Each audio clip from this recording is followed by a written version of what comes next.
Okay, the question is, and let's just go back to the problem I just had up. If I had just finished the last problem, and I asked you for the molecular formula, let me do a little bit of work here, so I can find it. I know, actually. This was also actually the molecular formula, but.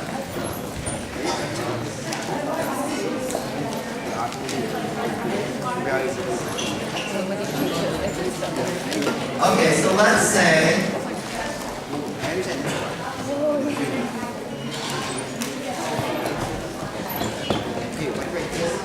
what did I do?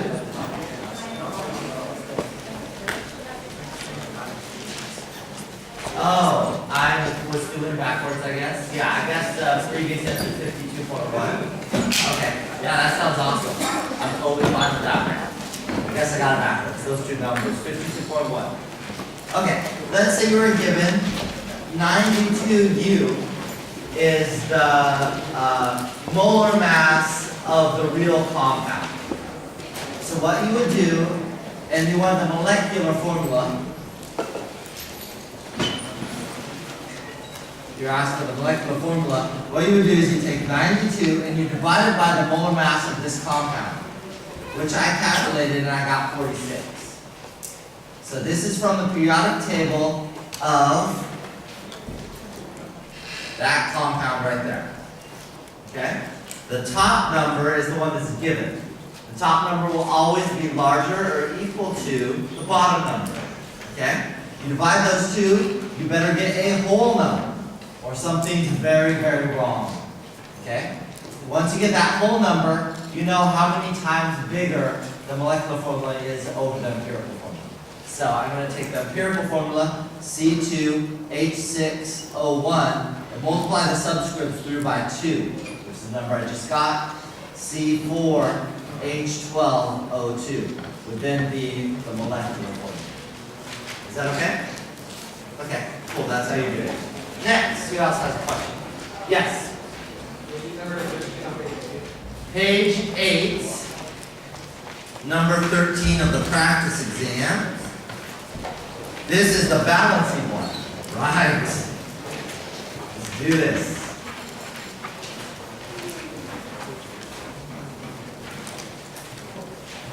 Okay, let me copy it down so you don't see the answers.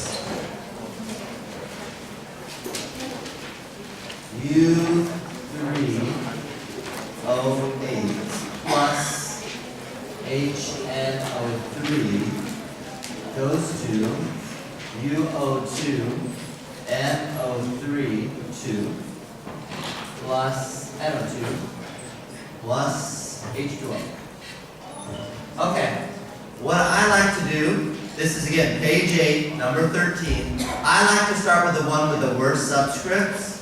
And in my mind, that's either one of these two. Okay? Now, I'm not going to start with oxygen because it appears so much.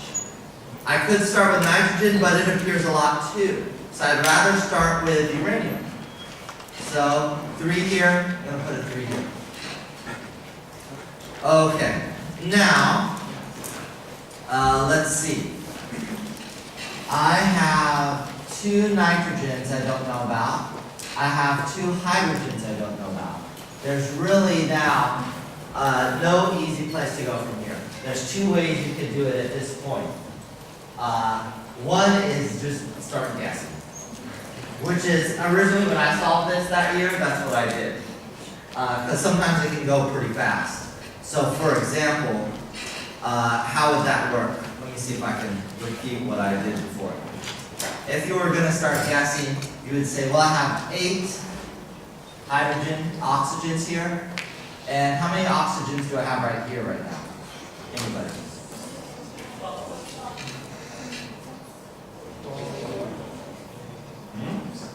I don't think I got 12. I think I got 24. Right? 3 times 2 is 6, plus another 2 is 8 times 3. Is that cool? Okay. And then I have 2 oxygens there and 1 there.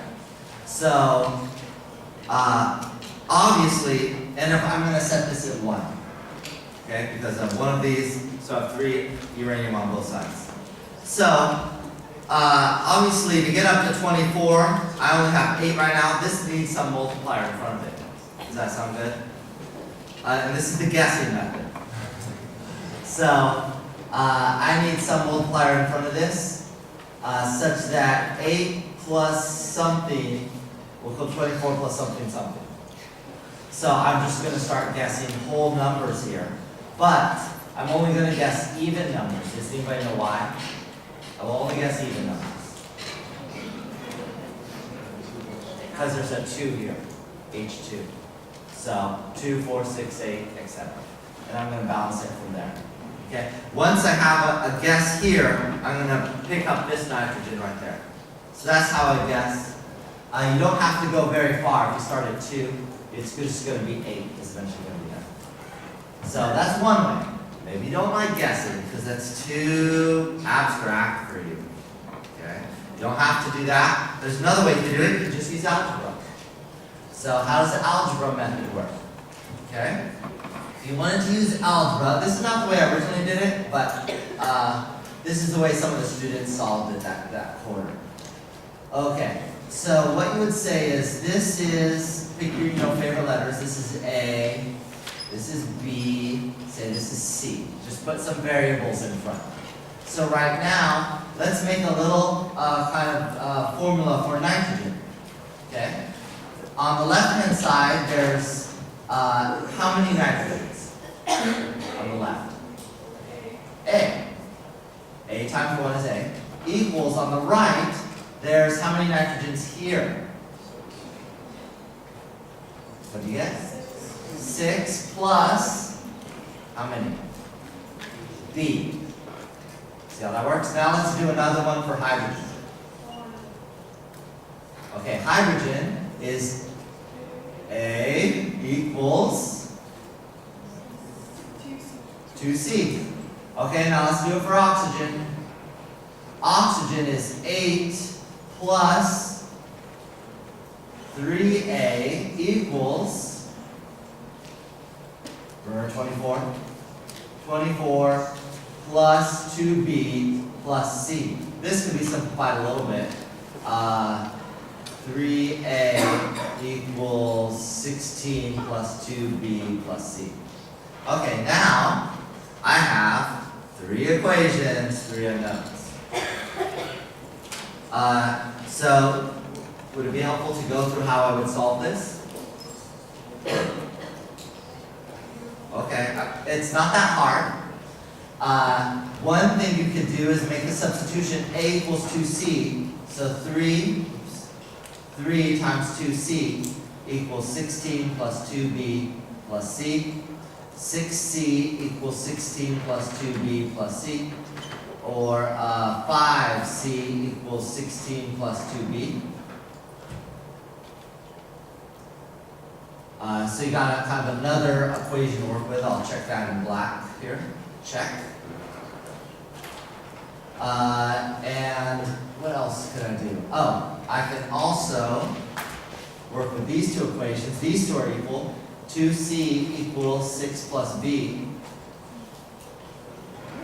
So now, here's another equation I can work with. I'm running out of colors here. I guess I'll do this and this together. Okay? So, just to rewrite this, C is 6 plus B over 2. So I would go 5 times 6 plus B over 2 equals 16 plus 2B. Here we go. Now I'm getting to a place where if I solve for B, I'll know what it is. So I'm going to multiply both sides by 2. 5 times 6 plus B equals 32 plus 4B. 30 plus 5B equals 32 plus 4B. 2 equals B. Oh, okay, B is 2. That's what I got my answer. B is 2. Once you know that B is 2, what's A? A is 6 plus 2, or 8. And then the last one is, once you know B is 2. 2 times 2 is 4. That's 20 divided by 5. Is that 4? Yeah, there we go. So after this would be the more you're following a method kind of way of balancing. Actually, the guessing way would be faster, but it's up to you to pick what you want to do. Sometimes it's too crazy and you have to do it this way. All right, who's next? Oh, okay. That's cool, we're done. Oh, he has another one. Yeah, what's up, man? 11 on page 12. 11 on page 12. Number 11 on page 12.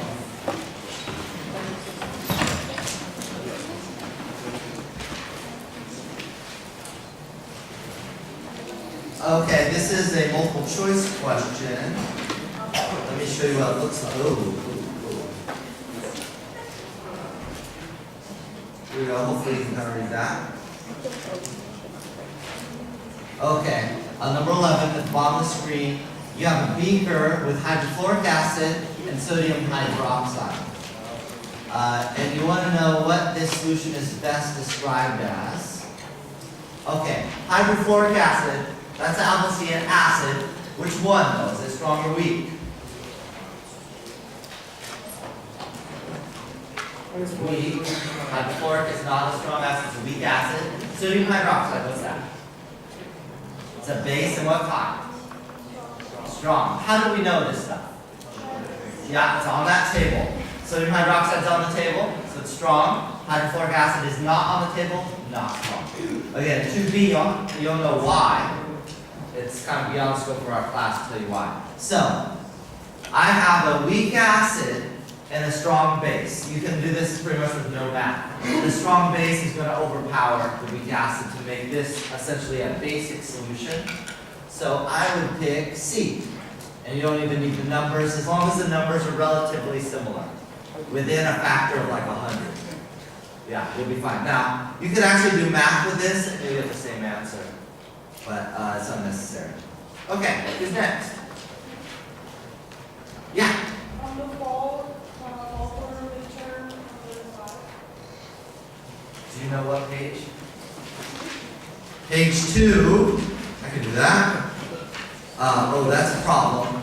This is page 2. Oh, you're on Smart Site right now. Okay. Say it again. What fall? What year? it was fall Fall 13. Okay. What number? 5. Number 5. This is this? You talking about this one? Ooh, gosh. Do I need to write this? Ooh, let's try not to.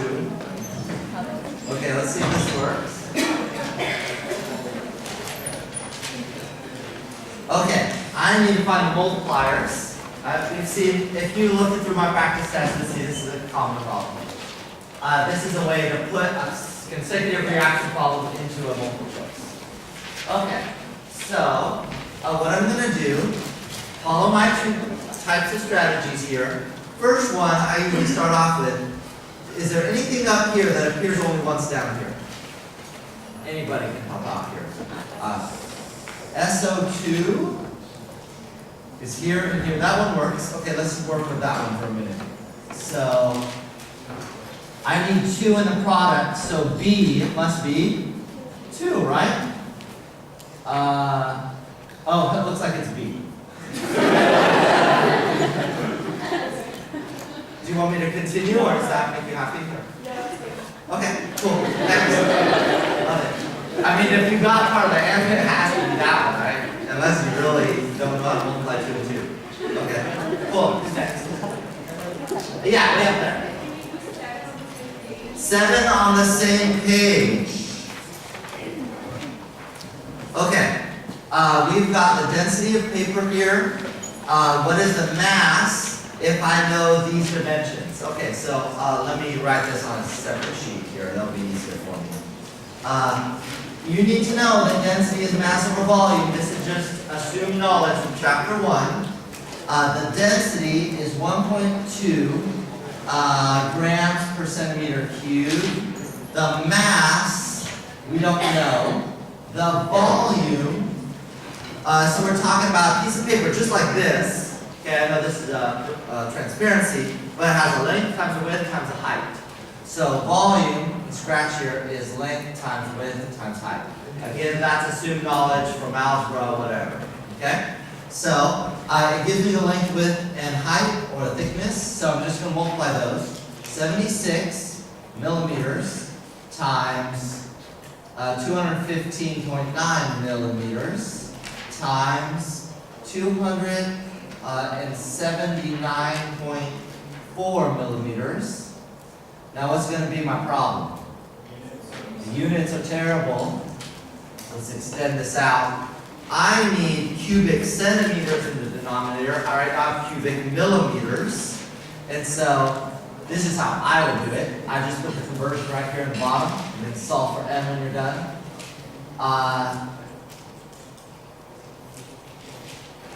Okay, let's say this is 1. What's this? Huh? 10. Is that crazy? That's okay. What else do I need to do to it? That needs to be cubed. Okay? And so solve for m. Is that all right? And you'll get it in grams. I don't know which answer it is, but it's in the thing. Is that okay? Yeah, next. Good. Oh, I think we're done. Nobody has a question? Okay. I mean, I'll go home when we're done. I need to watch Gossip Girls or whatever. What page?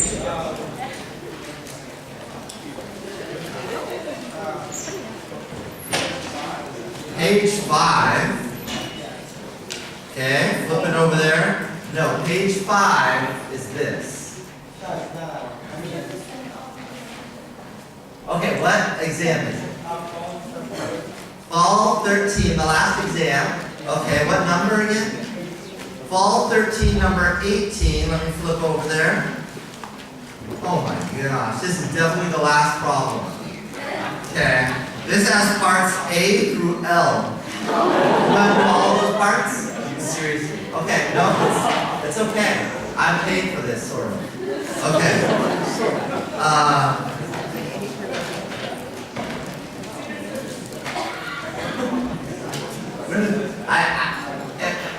I thought it was a really good problem, but I didn't have to do it. I had this like brain moment of geniusness, and I was like, I can do parts A through L. Wouldn't everybody love that? And we don't know the state. Okay, it says consider the balanced reaction below. So it is balanced. It is balanced. Where 1 gram of solid aluminum and 1 gram of chlorine gas at standard conditions form this aluminum fluoride compound, which is 267 U. Answer the following questions. Some parts of the questions are independent and can be done in any order. This is a good test tip in general. You don't have to do test questions in order, and sometimes my multi-part questions are not related to each other. So don't, if you get freaked out on part A, that doesn't mean you can't do the other parts. Okay. What type of reaction is it? Combination. That's part A. Okay, B. How many moles of products are formed after the reaction is complete? This is what kind of problem? This is a limiting reactant problem because I have information leading to moles about two or more reactants. So, first, aluminum. I'm going to find moles of this. So, aluminum. 1 gram of aluminum. The molar mass, I think, is 26.98 from the periodic table per mole. There's there's 1 mole of AlXCl for every 2 moles of aluminum. This turns out to be 0.019. And 2 sig figs, so that's why the 0.19. Next part. Now do the same thing but for chlorine. That's 1 gram. The molar mass from the periodic table is 70.9.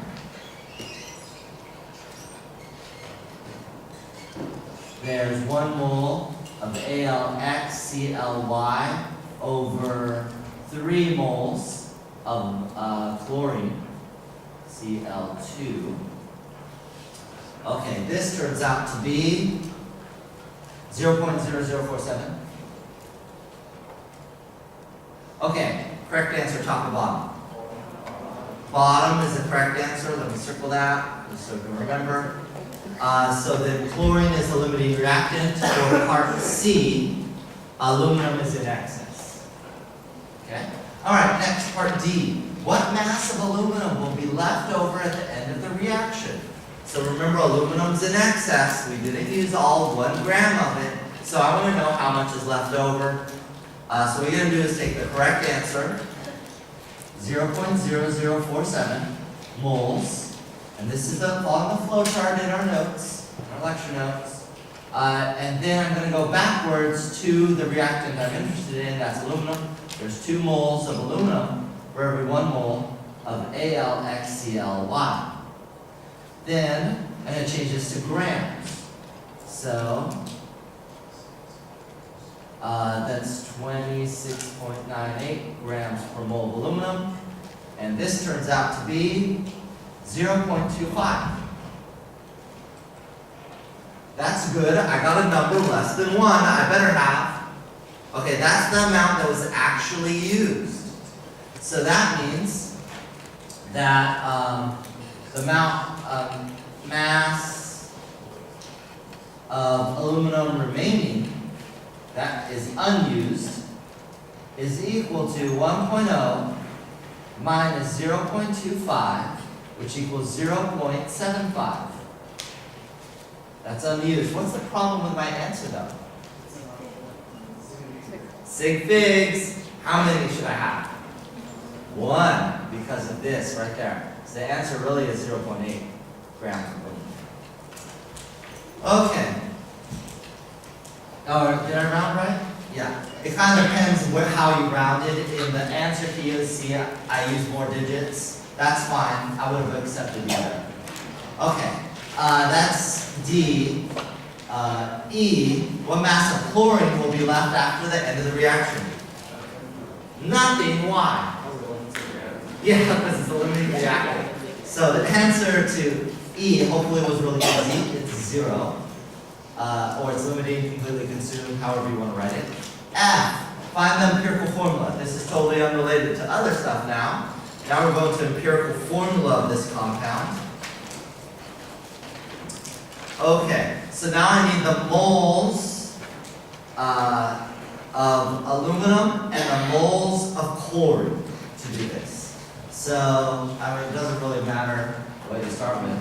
Let's go aluminum, I guess. So, let's see. I have 1. Let's do chlorine first. Chlorine. Okay, I have 1 gram of Cl2.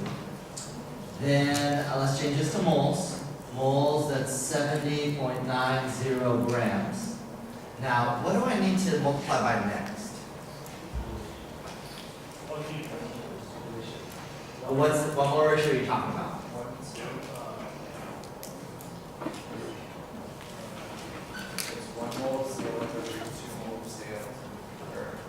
You got backwards, but you're right. Except for the backwards part. Yeah. 2 moles of chlorine for 1 mole of Cl2. I don't care about the moles of Cl2. To get Y, I need the moles of chlorine by itself. So I need this it's just like 2 moles of H for every 1 water. It's kind of like that. Okay, let's see what that number is.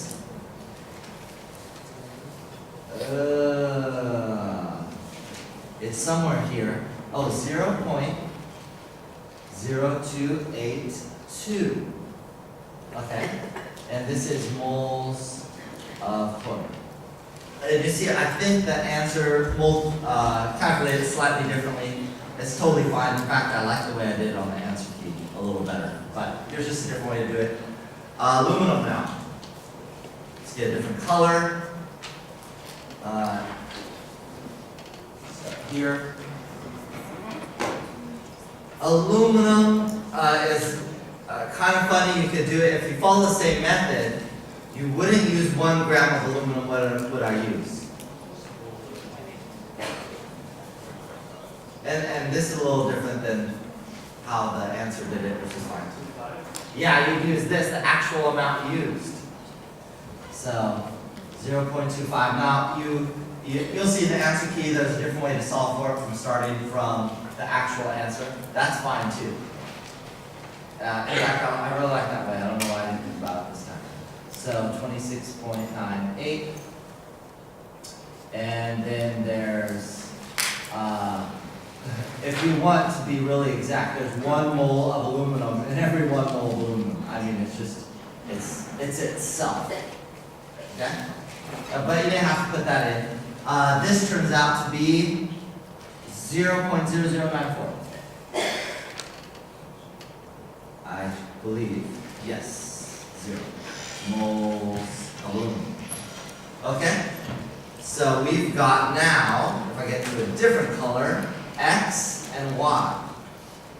So Al 0.0282, chlorine 0.00940, divided by the smaller 0.00940, and it turns out to be AlCl3. I believe.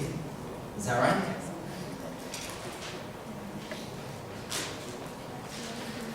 Oh, did I mix those two? Backwards. I put these two backwards. Let's go backwards. Okay. That is Fg, the molecular formula. How do you do the molecular formula? You find the molar mass of this compound right here, which is, let's see, molar mass 133.3. From the periodic table, you were given, what were we given initially? It was 267. So you take the given number, 267, divided by the found number from the periodic table of the empirical formula. Looks like this is going to be the number 2. So that means it'll be Al2Cl6. And that's the answer to G. Okay. H. Find the mass of the product form. There's a lot of ways you could have done this. But the way I did in the answer key, you could have just calculated it from the moles. But the way I did it from the answer key, if we go back to this.